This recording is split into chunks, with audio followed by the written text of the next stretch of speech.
amarah yang dipendam, yang disimpan di dalam hidup kita, di dalam hati kita, itu sangat merusak. Pada saat kita mengalami masalah yang membuat kita marah, kita datang kepada Tuhan di dalam doa.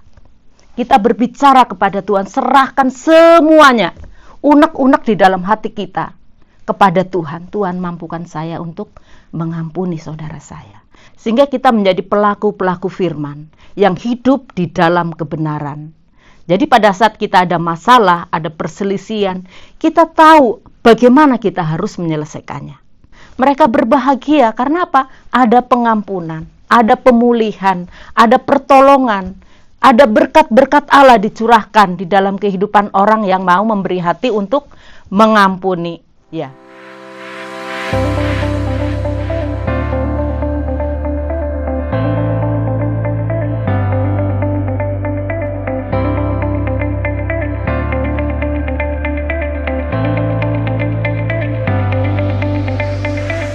Salam pemirsa YTWR Channel, jumpa lagi di dalam program Terang Warta Rohani bersama saya Veronica Radmini. Kali ini kita akan membahas satu tema, yaitu jangan menyimpan amarah, ya, jangan menyimpan amarah. Sebelum kita lanjut, kita akan melihat di dalam Alkitab, yaitu sebagai dasar pembahasan kita pada hari ini, Efesus pasal 4 ayat 26. Apabila kamu menjadi marah, janganlah kamu berbuat dosa. Janganlah matahari terbenam sebelum padam amarahmu. Ya, tentunya kita sebagai manusia ya tidak terlepas dari namanya marah ya. Kita semua pasti entah beberapa hari atau setiap hari, ada juga yang setiap hari marah juga ya. Banyak faktor yang membuat kita marah. Tapi kita saat ini akan membahas kenapa kita tidak boleh menyimpan amarah di dalam kehidupan kita. Nah, karena kalau kita menyimpan amarah di dalam kehidupan kita, itu akan sangat merusak kehidupan kita. Yang pertama, bahaya menyimpan amarah yaitu merusak hidup kita, ya. Kalau kita menyimpan amarah di dalam hidup kita, itu merusak kehidupan kita. Marah memang emosi secara manusia itu biasa ya, hal-hal yang biasa marah. Kalau di dalam Alkitab juga Tuhan Yesus pernah marah ya, pada saat bait suci dijadikan tempat dagang ya, transaksi, yang seharusnya bait suci itu dipakai sebagai tempat ibadah ya, menyembah Tuhan, tetapi dialih fungsikan sebagai tempat transaksi atau berdagang. Disitulah Tuhan Yesus marah. Jadi marahnya Tuhan Yesus ini bukan marah yang membawa kepada dosa, tetapi marah yang membawa kepada pengajaran yang benar. Nah, tetapi amarah manusia ini seringkali membawa kepada dosa. Apalagi kalau marah itu disimpan di dalam kehidupan kita, menyimpan amarah gitu ya.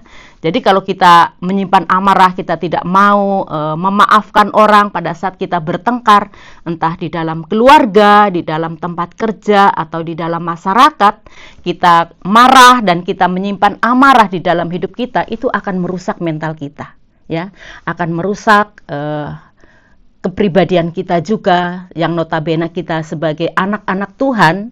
Kalau kita menyimpan amarah, itu lama-lama akan menimbulkan dendam, akan menimbulkan kebencian di dalam hidup kita, kemudian akan membuat kita sakit hati ya, akan merusak hidup kita sehingga kita tidak bahagia. Coba bayangkan di dalam kehidupan kita, di dalam rumah tangga, kalau kita marah dengan pasangan kita, apa yang terjadi ya? Misalnya satu hari kita marah dengan pasangan kita, dengan suami kita, dengan istri kita, pasti kita akan kehilangan kebahagiaan di dalam kehidupan kita ya. Apalagi kalau kita berhari-hari ya, berhari-hari tidak mau mengampuni, tidak mau memaafkan, kita pendam emosi kita, marah kita, akhirnya benci kepada pasangan kita. Kemudian dendam kepada pasangan kita. Itu yang membuat rumah tangga hancur karena tidak mau memaafkan ya. Amarah yang dipendam, yang disimpan di dalam hidup kita, di dalam hati kita, itu sangat merusak. Nah, di Alkitab juga ada contohnya ya, pada saat Kain marah kepada Habel karena tentang persembahan ya.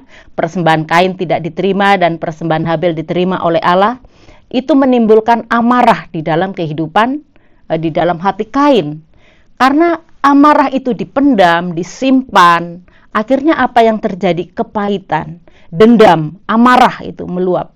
Sehingga Kain jadi membunuh Habel adiknya. Nah, itu saudara.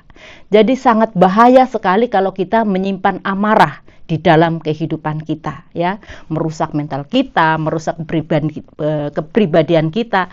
Yang notabene kita adalah anak-anak Tuhan, ya, anak-anak Tuhan yang harus mengampuni.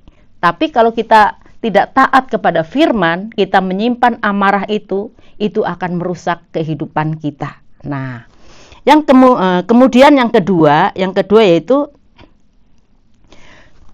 menyimpan amarah itu seperti menyimpan bara api di dalam hati. Nah, ini dia. Menyimpan amarah itu seperti menyimpan bara api di dalam hidup kita. Karena kita berharap orang yang kita yang membuat kita marah itu terbakar, ya, hancur. Tapi yang hancur sebenarnya adalah hati kita, diri kita, kehilangan damai sejahtera, kehilangan sukacita, kehilangan kebahagiaan kalau kita marah. Karena apa? Hati kita tertuju kepada orang itu, emosi gitu ya. Pada saat ketemu di jalan, kita bermusuhan dengan orang itu. Ya, kehilangan kebahagiaan, kehilangan persahabatan, kehilangan persaudaraan. Jadi membuat kita sebenarnya susah sendiri. Membuat kita ini tidak bahagia, ya. Hatinya dipenuhi oleh kebencian, dipenuhi oleh dendam. Nah, itu yang merusak kehidupan kita, merusak persahabatan. Jadi sangat bahaya sekali kalau kita menyimpan amarah di dalam kehidupan kita. Nah, saudara yang terkasih di dalam Tuhan, itulah kalau kita menyimpan amarah, tidak ada baiknya di dalam kehidupan kita. Sementara firman Tuhan mengajarkan kepada kita itu supaya kita mengampuni, hidup rukun dengan sesama. Karena apa? Kalau kita hidup rukun dengan sesama, kita hidup rukun dalam keluarga kita, maka berkat-berkat Tuhan dicurahkan di dalam kehidupan kita. Ada damai, ada sukacita, ada kebahagiaan, ada kerukunan, ada tertawa, ada senyum, ada sukacita. Itulah kehidupan yang sebenarnya. Tapi kalau kita tidak mau taat kepada firman Tuhan, kita menyimpan amarah terus-menerus, sehari, 2 hari, seminggu, bertahun-tahun. Karena ada ya orang yang tidak mau memaafkan saudaranya pada saat bertengkar itu sampai bertahun-tahun, saudara. Bermusuhan mereka. Akhirnya apa? Persaudaraan itu menjadi putus, ya. Tapi jauh di dalam lubuk hatinya kan sedih, ya. Saya punya saudara tapi tidak ada kerukunan, seperti tidak punya saudara. Saya punya banyak saudara tetapi hidup saya seperti sebatang kara. Itulah yang terjadi apabila kita sebagai orang yang percaya kepada Tuhan tetapi menutup hati untuk taat kepada firman Tuhan, tidak mau mengampuni. Nah, saat ini kita belajar bagaimana sih kita supaya tidak menyimpan amarah di dalam kehidupan kita. Ada beberapa langkah praktis ya, saudara, yang bisa kita pelajari di sini. Yang pertama, akui perasaan kita di hadapan Tuhan. Nah, ini dia. Pada saat kita mengalami masalah yang membuat kita marah, kita datang kepada Tuhan di dalam doa. Kita berbicara kepada Tuhan, serahkan semuanya, unek-unek di dalam hati kita kepada Tuhan. Tuhan, mampukan saya untuk mengampuni saudara saya. Tuhan, mampukan saya untuk melepaskan amarah saya. Tuhan, ampuni saya, tolong saya untuk bisa mengasihi orang yang menyakiti saya. Seperti yang firman Tuhan ajarkan, ampunilah mereka, maafkan mereka yang berbuat salah kepadamu. Nah, kalau kita membuka hati kepada Tuhan, maka Roh Kudus akan menolong kita, ya. Roh Kudus akan memampukan kita untuk mengampuni orang lain. Nah, pada saat kita mau mengampuni orang lain, maka disinilah di dalam hati kita ada damai, ada sukacita, ada kebahagiaan, ada perasaan rukun, ya, ada persaudaraan yang indah. Itulah nikmatnya hidup di dalam Tuhan kalau kita mau datang kepada Tuhan. Sehingga kita tidak menyimpan amarah, tidak menyimpan kebencian, tidak menyimpan sakit hati di dalam hidup kita. Ya, karena kita adalah anak-anak Tuhan. Kalau kita menyimpan sakit hati, kita sudah berdosa kepada Tuhan. Karena apa? Kita tidak mau taat kepada firman Tuhan untuk mengampuni sesama kita. Kemudian yang kedua yaitu selesaikan masalah dengan komunikasi yang baik. Nah, dia selesaikan masalah. Kalau ada masalah di dalam kehidupan kita, yang tadinya sudah membuat kita marah, kita harus membuka hati untuk menyelesaikan masalah-masalah kita dengan komunikasi yang baik. Nah, kalau kita mau menyelesaikan masalah dengan komunikasi yang tidak baik, akhirnya bertengkar lagi. Nah, tapi perlu kerendahan hati ya. Kerendahan hati, membuka diri untuk mengampuni, untuk memaafkan, berkomunikasi yang baik, maka hubungan dengan sesama akan dipulihkan. Hubungan dalam keluarga akan dipulihkan dan Tuhan akan memberkati kembali. Kemudian isi hati kita dengan kasih Allah. Nah, ini dia sangat penting sekali ya. Isi hati kita dengan kasih Allah. Karena kita tahu Allah sudah mengampuni kita juga ya. Seberapa besar dosa kita, seberapa banyak dosa kita, seberapa rusak hidup kita, Dia datang mengampuni kita. Dia datang membebaskan kita. Dia datang menjalin hubungan lagi dengan kita melalui Tuhan Yesus Kristus. Inilah kuncinya. Tuhan sudah mengampuni kita, memulihkan kita, menjadikan kita anak-anaknya kembali. Jadi ini menjadi dasar kalau ada kasih Allah di dalam hati kita, kita mudah untuk mengampuni sesama kita. Ya, ini sangat penting. Bagaimana caranya agar kasih Allah ada di dalam hidup kita? Kita belajar dari firman Tuhan. Kita dengar-dengaran akan firman Tuhan, pengajaran-pengajaran daripada firman Tuhan ada di dalam hati kita, sehingga kita menjadi pelaku-pelaku firman yang hidup di dalam kebenaran. Jadi pada saat kita ada masalah, ada perselisihan, kita tahu bagaimana kita harus menyelesaikannya.